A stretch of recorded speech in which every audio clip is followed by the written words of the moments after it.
direct avec moi, Seb, c'est pas plus mal, parce que sinon je vais te perdre, moi je pense, comme je fais d'habitude. I can't remember the first bit now.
Turning right onto Acacia Avenue.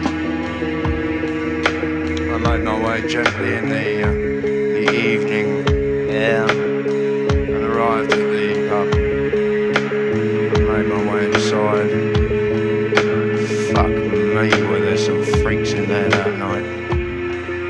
So anyway, I walked up to the busty barmaid and ordered my usual and grabbed the paper from the end of the bar. And in the corner I went.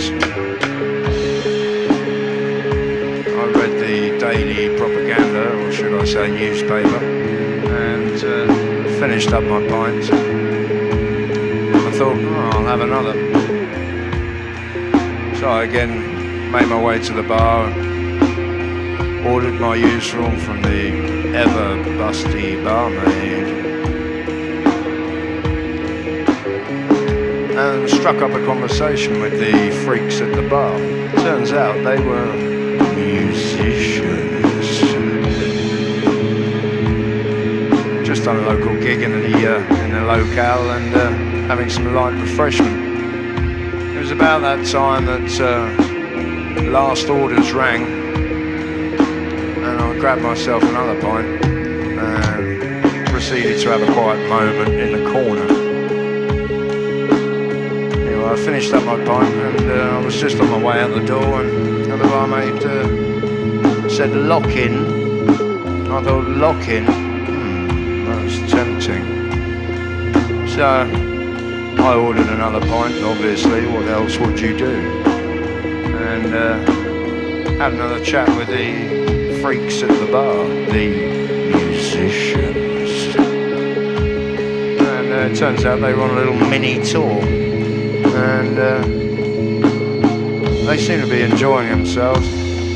So I asked what sort of music do you play, and they said, well, you know, it's a little bit psychedelic, a little bit freaky. And I said, oh, well, that explains the 70s attire that you're wearing. And they said, yeah, it's good, isn't it? We're hip. So anyway, time passed, and I thought I better make my way home and go to bed. And this time it was about 2:45. So I left the previously mentioned premises and made my way through the town centre and towards home, the concrete cracking beneath my feet. It was just at that point that a young lady appeared out of the shadows, and she said, excuse me, sir, would you like some business? And I said, business? What do you mean by that, my dear? She said, you know, would you like to do me for 50? And I said, 50? I'd like to do you for 50? Yes, certainly, madam.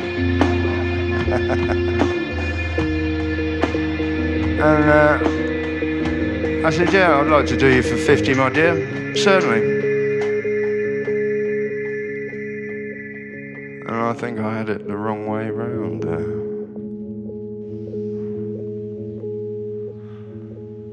So anyway,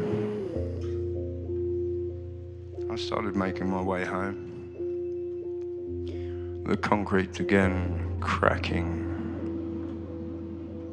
under my feet. And I turned onto Acacia Avenue. Started making my way home.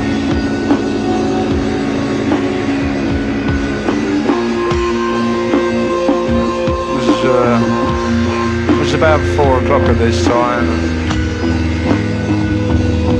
and I thought, oh, I'll just nip into the 24-hour supermarket and get myself some bits and pieces. So I turned right and made my way to the supermarket. I arrived at the entrance. The automatic doors were swishing in front and behind me, and made my way to the dairy section. Got myself some cheese, some milk, and I'll get myself some bread and some tea bags. So I made my way to the till. Fuck me, was some freaks in there that night.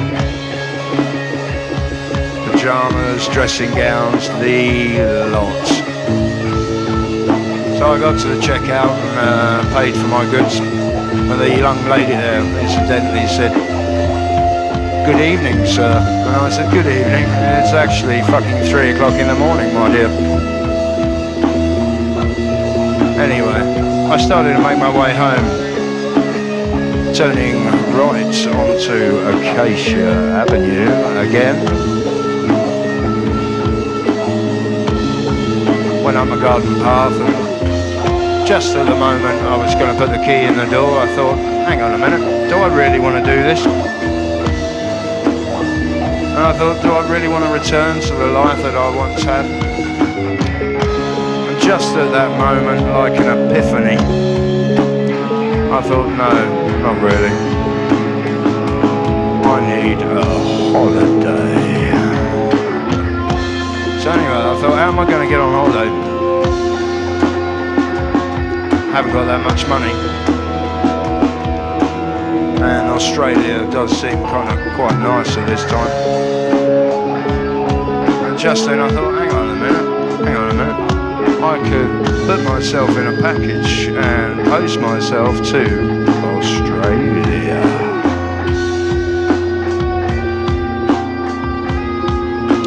It seemed like a good idea.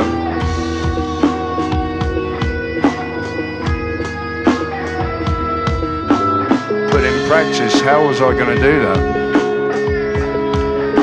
Just then I thought, hang on a minute, I'll get a package.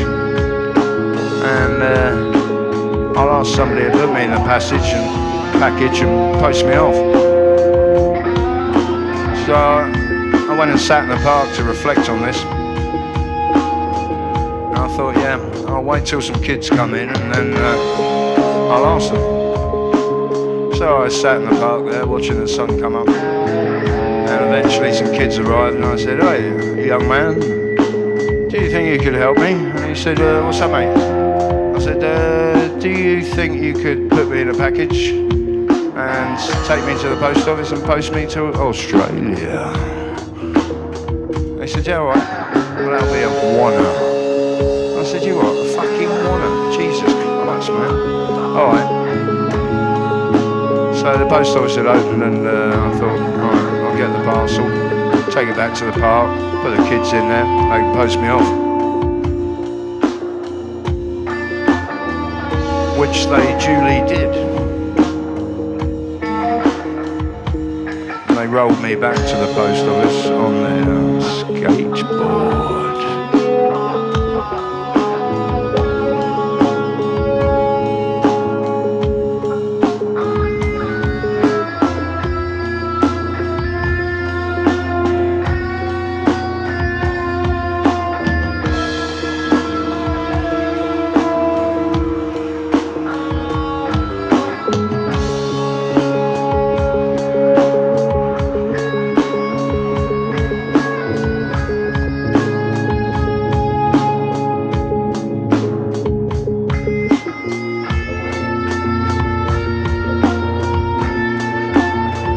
I could feel myself being lifted, dropped down on the counter, put on the scales, etc., etc., and then put on some sort of trolley and wheeled away.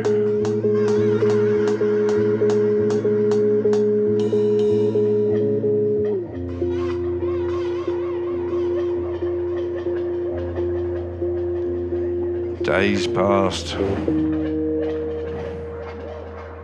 and I was on my way to Australia.